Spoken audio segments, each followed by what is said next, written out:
The UU Youth Conference is about to start and the teenage UUs from the Texas town are there to attend it. But for Debbie, there is a problem. Debbie, what's wrong? You look like you're about to cry. Don't you know what today is? Father's Day. And it will be the first Father's Day since my own father died last year. Oh, that's right. I'm sorry. Like I said before, at least you knew your father. I never have known mine.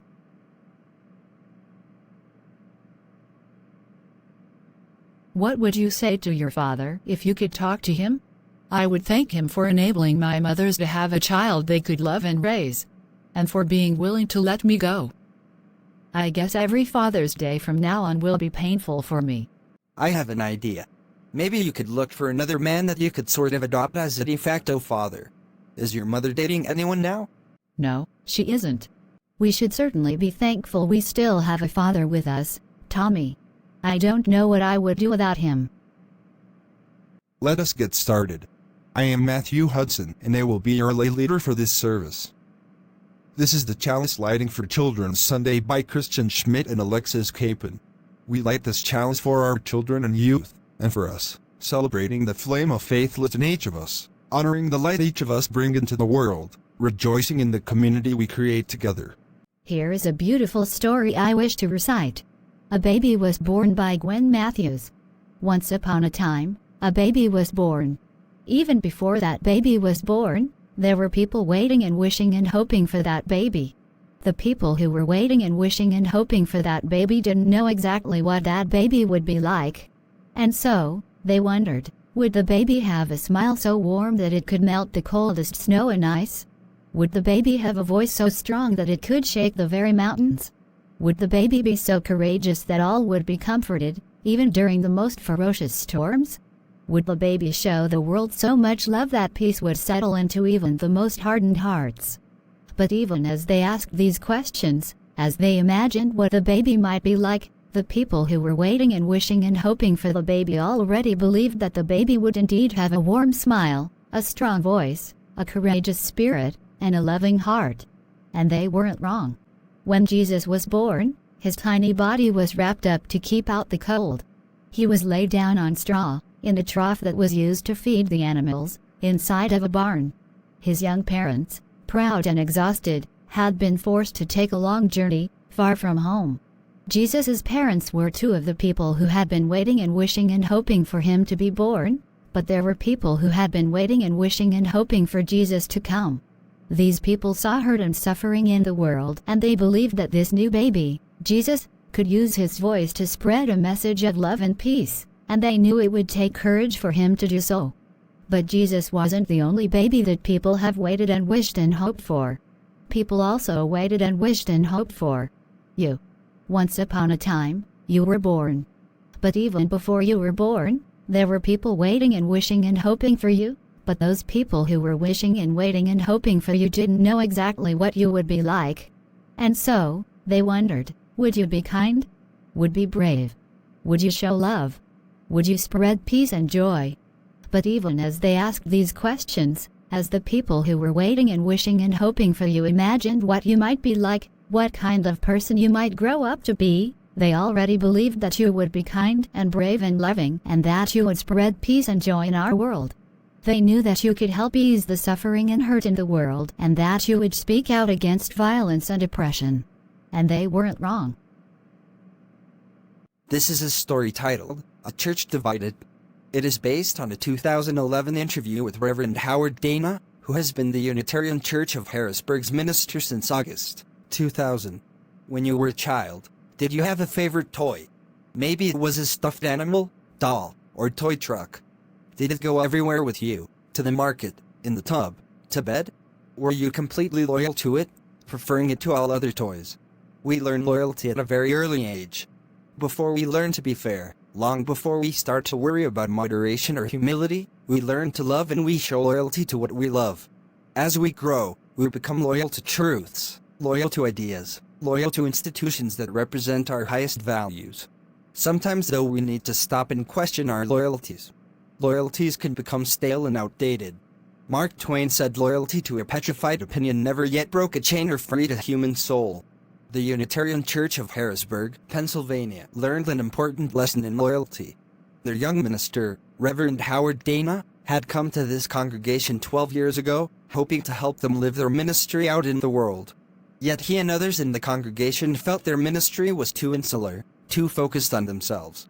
The congregation's building was located in the suburbs, and they began to talk about expanding their facility there. They were located near the city of Harrisburg, which was struggling, like most large U.S. cities. Shouldn't their ministry try to help heal this hurting community? Could they really do this by sitting on the suburban sidelines? And so some members begin to dream, what if the UCH bought an additional church in the inner city, right in the thick of it?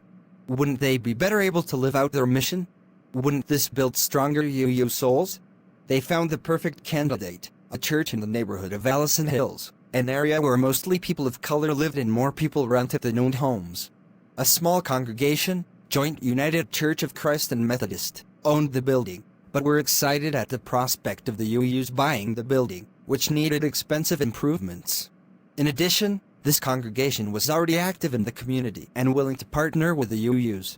The UCH could buy the building and pay for the improvements for much less than it could cost to expand their suburban home. Not everyone agreed that buying a church in the city was a good idea. After all, our country just experienced a scary recession. Times were hard economically. People were losing jobs, losing their homes. If ever there was a time to be fiscally conservative, this was it.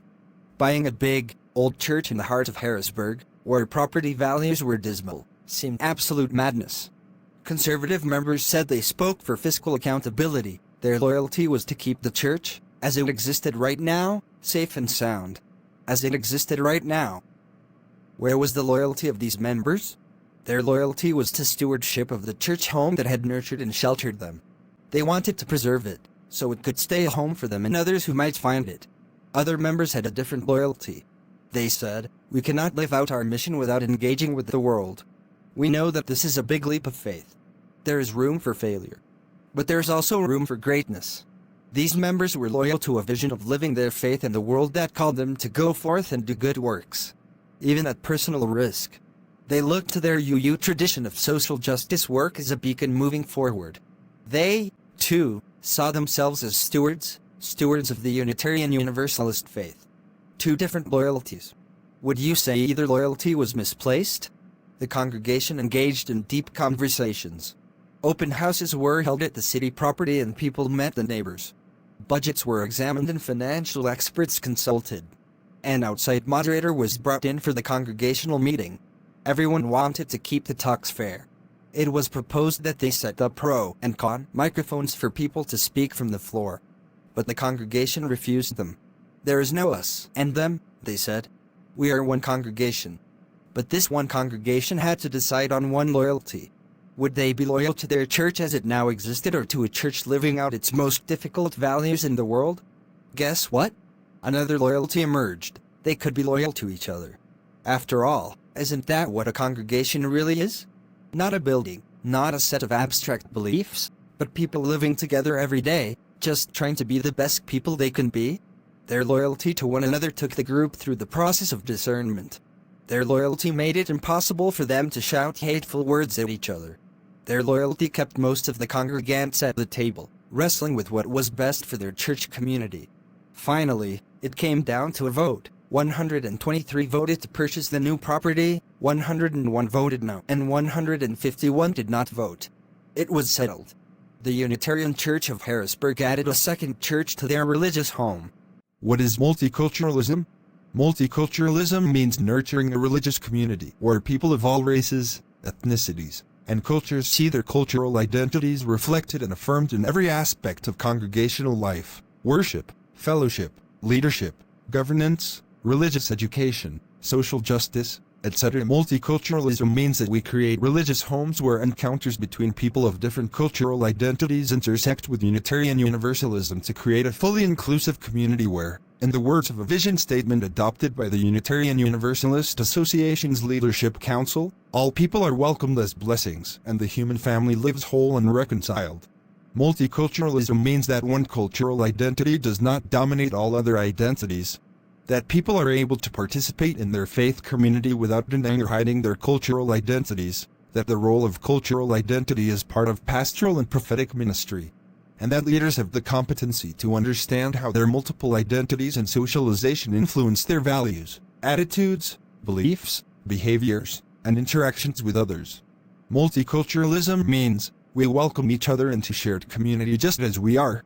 We welcome the many ways that people define, express, and experience the holy and respect what is considered sacred in our diverse cultures. We understand public witness and all social justice work as ministry in partnership with communities to make the world more compassionate, equitable, and just, a place that is safe, nurturing, supportive, and fair for all people.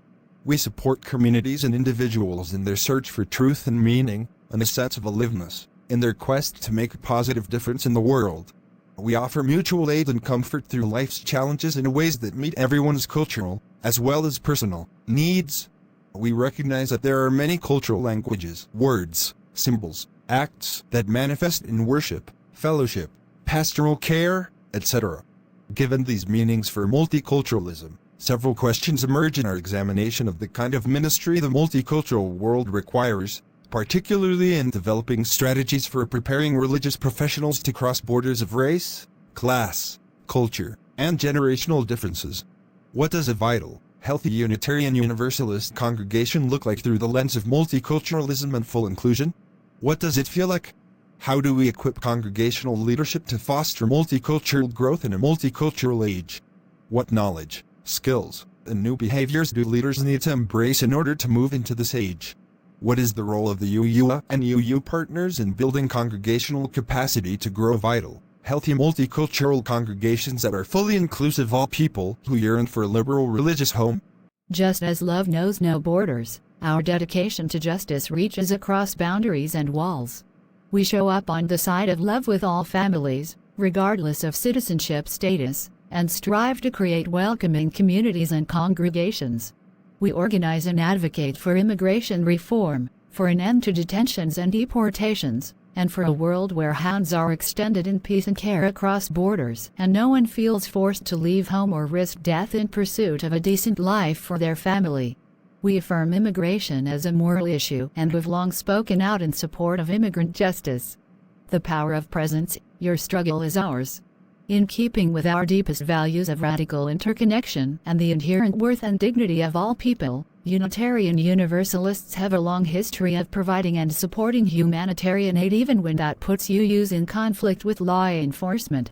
Whether humanitarian aid looks like providing sanctuary and life-saving supplies to migrants crossing the militarized border or to protesters fleeing state violence during uprisings, more and more UU communities are taking risks and embodying our values by flanking communities of color and indigenous and native communities when facing systemic racism and defending the right to demonstrate and resist oppression. Our Universalist principles firmly support the understanding that humanitarian aid is never criminal. As UA President Reverend Susan Frederick Gray wrote in 2018, "It is an act of conscience, the practice of deeply held religious beliefs." As Unitarian Universalists, our faith calls us toward moral action affirming the sacredness of all life, regardless of repressive laws and legal consequences designed to criminalize our actions. As we have witnessed recently with the Border Patrol raid of the No More Deaths humanitarian aid camp in Arizona, and the dispatching of armed federal forces to cities where uprisings have occurred in the wake of police killings of Black people, the militarized power of the state is actively being used to quash dissent and repress protest. We affirm that humanitarian aid is never a crime, and that it is a clear mandate of our faith. Such aid will manifest differently depending on where we are located, from putting water in the desert for migrants to opening our congregational space to protesters who are being tear-gassed outside our doors. As our congregations, members, and partners grapple with tough choices in a country where protest, humanitarian aid, and organizing are met increasingly with violence and persecution, we want to be clear that, if and when you are targeted by law enforcement agencies such as the Department of Homeland Security, police, or federal agents for living our shared values, we are committed to flanking you and braving this journey at your side. Similarly, we pledge to partner with you in thinking through how to respond to situations that do not involve law enforcement, as we deepen our shared commitments to creating safety beyond policing and the carceral state. The Unitarian Universalist Association and the Unitarian Universalist Service Committee see and honor the many ways people of faith are showing up for the movement for Black lives and Indigenous-led resistance to extractive industries and environmental destruction, providing aid on the U.S.-Mexico border, advocating to move resources from policing and incarceration to community programs, valuing people over property, and telling the stories of nonviolent resistance in a way that centers life and the collective good, and defending democracy and human rights. These actions are living into the principle of interdependence as increased state repression impacts us all. Bold and decisive action against oppression and rising fascism comes with real risks, from the potential of border patrol or ICE raids in our sacred spaces around the nation to direct violence by white supremacists. And we want to make clear to our congregations, members, and partners that if and when such actions occur, we will be by your side not only in spirit, but also in all of the material and practical ways we can offer. Thank you, Carla. And now we will extinguish our chalice. Debbie Smith, will you do the honors with the final reading? The Ship of State by Jeff Liebman. The Greek philosopher Plato compared the human mind to a ship on which the sailors had mutinied and locked the captain and the navigator in a cabin. On such a ship, the sailors feel free to steer the ship as they like, but their direction is erratic. The goal of our religious education and youth programming in Unitarian Universalist congregations has been to help you free your navigator and captain, and to guide you as you have learned to take command of your ship of life. Today, you sail your ship out of the safe harbor of this church community. But, know that your ship joins a mighty fleet of kindred souls facing the storms together. Today, you steer to ports unknown, but know that wherever you drop anchor, fellow travelers are there to greet you, to guide you, and to be your companions, whatever joys or difficulties your journeys may bring. I remember as a Catholic seeing the whites and the people of color being opposed to each other over issues of race and immigration. I never understood how people could worship the same God, but not see themselves as one race.